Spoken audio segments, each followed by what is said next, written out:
John Schuster, and I've been working with wings and ground effect for many years, somewhat stimulated by the work that Dr. Alexander Lippisch did back in the 60s at Collins Radio Company, where he developed the concept of the ram wing and the airfoil boat, as they called it.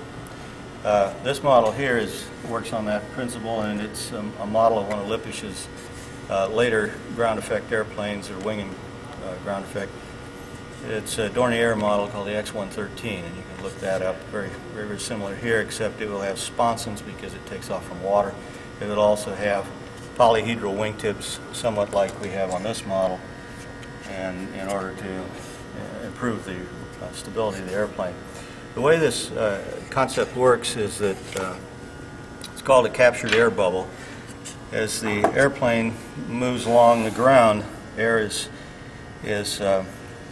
pushed under the wing, and the trailing edges are sealed against the water or the ground, and so the air basically comes to a halt under there, and we call that stagnation pressure. And that's what lifts the model up. As the model lifts up, then the air vents, but as it continues to move forward, it continues to process this captured air bubble through the wing. The T-tail is on there to keep the nose down, because you may be familiar with the unlimited hydroplanes and how they, once they hit rough water and pitch up, they'll continue to depart front over back. This would do the same if we didn't have the T-tail. And this T-tail is a lifting tail. You can see from the camber or the curvature of the surface that it's designed to lift up. Because as the airplane moves out of ground effect, up and away, the center pressure moves from the centroid of the area forward. And as it does that, and because there's no movable control surfaces, it pitches up. As a result, the way to defeat that is to make a large enough tail that keeps the nose down when it's moving along. That's the basic principle. The X113 was 1965 maybe, and the Collins airfoil boat was 63 or earlier. This concept here is exactly the same, just a little bit different dihedral angle and a lifting tail. It also has a surface along here that tries to improve the trailing edge seal against the ground, and so its performance maybe is a little bit better.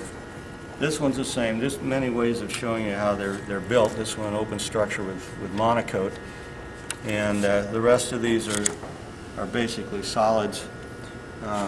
And what I found out over the years of flying these things is that it really doesn't matter what goes on under the wing. You can have skin over the wing on the underside, or you can have it just formed single sheet of balsa in this case.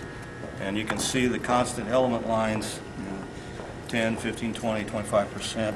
Well, actually it's a little bit more than that, but at any rate, and it's just curved. And so it doesn't really affect the performance. And I found out quite by accident through damaging these models that even with the skin removed off the bottom on one side and skin on the other, it performed the same. It really couldn't tell the difference. So with that, and this one's a variation on the theme. I was trying to get a model that you could also throw as a free flight up and away, and it would be trimmed. So it's definitely a different issue than what we had to deal with when we're flying in ground effect, because, as I mentioned, the center of pressure shift. This one tries to do two things.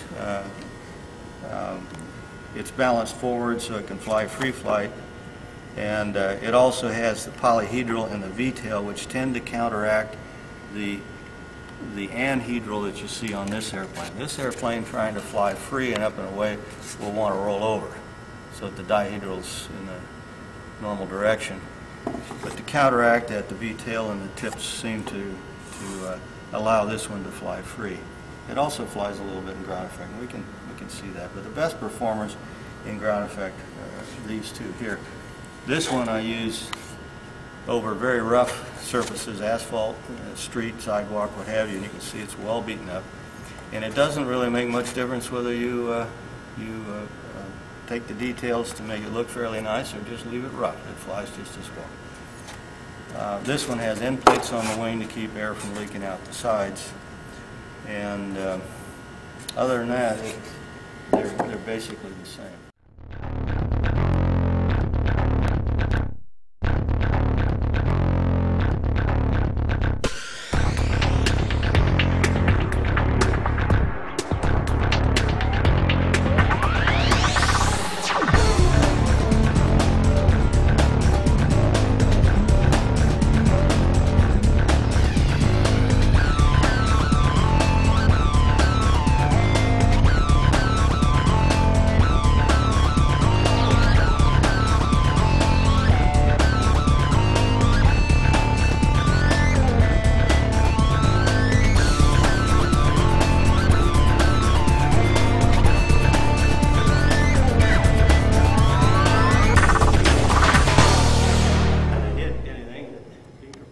Okay.